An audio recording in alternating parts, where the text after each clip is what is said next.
Alright guys, so my name is Clay, and today we're going to be talking about playoffs. Today we're going to be covering the divisional matchups happening this weekend. The first matchup we're going to discuss is the Atlanta Falcons versus the Philadelphia Eagles. I have the Falcons winning 23-13. I think they go up to Philadelphia, make a statement, and say that they belong in the playoffs and they're not a one-hit wonder. I think the keys to this game for the Falcons are scoring 20 points. That's the main deal. They're 11-0 and scoring 20-plus points. The key for the Eagles is going to be establishing a run game and taking the load off Nick Foles. That's a huge deal. He hasn't been in a role as a starter in a very long time.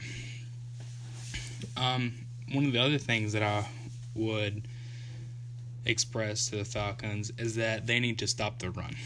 If the Falcons can stop the run and put the pressure on Nick Foles, this is going to be a cakewalk into Minneapolis. And I believe that.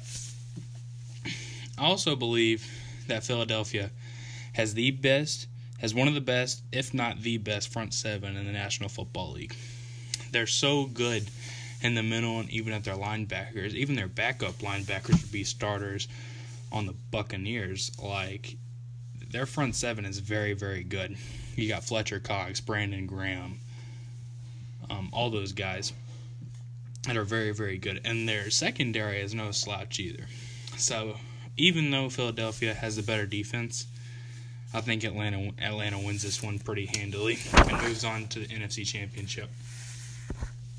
The next match that I think that we're going to cover is the Minnesota Vikings versus the New Orleans Saints.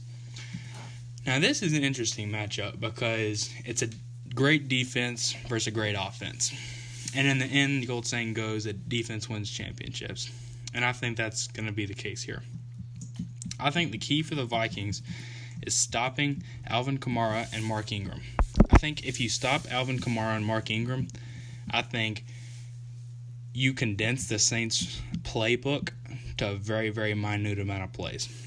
This year, Drew Brees has thrown the least amount of passes that he's thrown in his career since they won the Super Bowl in 2009. Now, that can be a good thing or that can be a bad thing. It's a bad thing when they go against a defense like the Minnesota Vikings, who I believe are the second best front seven in football. The key is going to be Everson Griffin getting after Drew Brees. If he can disrupt the pass game, then I think it is a whole different game. Everson Griffin is sitting on about 13 sacks this year, and I think he's going to be a disruptor. The linebackers for Minnesota are also going to be huge, though. These linebackers matched up versus these New Orleans running backs and the flat routes and the out routes and stuff. I think Minnesota kind of has the edge there over Mark Ingram. I think Alvin Kamara is slippery, and I think he's going to bust out for a couple big plays, but I don't think it's going to be enough. I have the Vikings winning 28-20 in a nail-biter in Minneapolis and moving on to the NFC Championship versus the Atlanta Falcons. Now, we're going to switch over to the AFC. The first matchup we're going to discuss is the Tennessee Titans versus the New England Patriots. Obviously, we all remember the wild card game from last weekend, the Tennessee Titans versus the Kansas City Chiefs. Heartbreaker for those Kansas City Chiefs. But, the Tennessee Titans showed some resiliency.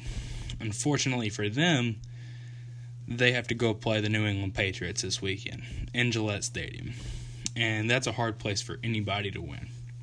Had it been the Chiefs that won that game, I would have said the Chiefs would have beaten the Patriots. But I don't think the Titans have the personnel or the coaching to beat Bill Belichick and Tom Brady. The key for the Patriots is going to be stopping Derrick Henry. Marcus Mariota is not one of those quarterbacks that can throw it 40, 50 times like a Tom Brady, a Drew Brees, a Ben Roethlisberger, an Aaron Rodgers, people like that. Marcus Mariota is not at that level, in my opinion. And I think if you take Derrick Henry away, because it doesn't look like DeMarco Murray is going to play this weekend, so yeah, I'm going to take the Patriots in this one. Also, one of the keys for the Titans, for them to even have a snowball's chance, is Kevin Byard. Kevin Byard is sitting on 8 interceptions this year, which is a breakout year for him. And I think him versus Tom Brady is going to be kind of an interesting deal, trying to take away a Brandon Cooks, a Danny Amendola, people like that. You shut down those kind of elusive guys, it changes New England's whole playbook. And the next matchup we're going to talk about is the Jacksonville Jaguars and the Pittsburgh Steelers. This is kind of interesting because this team already played one time, and the Jaguars kind of had their way with the Steelers. This may surprise you all, but I think history is going to repeat itself. I have Jacksonville winning 20-10 pretty handily in Pittsburgh. The key for the Jaguars is going to be stopping the passing game of the Pittsburgh Steelers. If Jalen Ramsey can take away Antonio Brown for this game, it changes it a lot. Because I don't think Le'Veon Bell and that Pittsburgh O-line beats that Jacksonville front seven. You got so many Pro Bowlers or Pro Bowl snuffs on that front seven. You got Calais Campbell and some other cats in that front seven that are real game changers. And the key for the Steelers to have a chance in this game is to establish a run game. You have to get north and south on this defense. You can't stretch them out. They're too fast for that. But in the end, I think the Jacksonville Jaguars move on to play the Patriots in the AFC Championship and win this game. Thank you all for watching, and subscribe to the channel.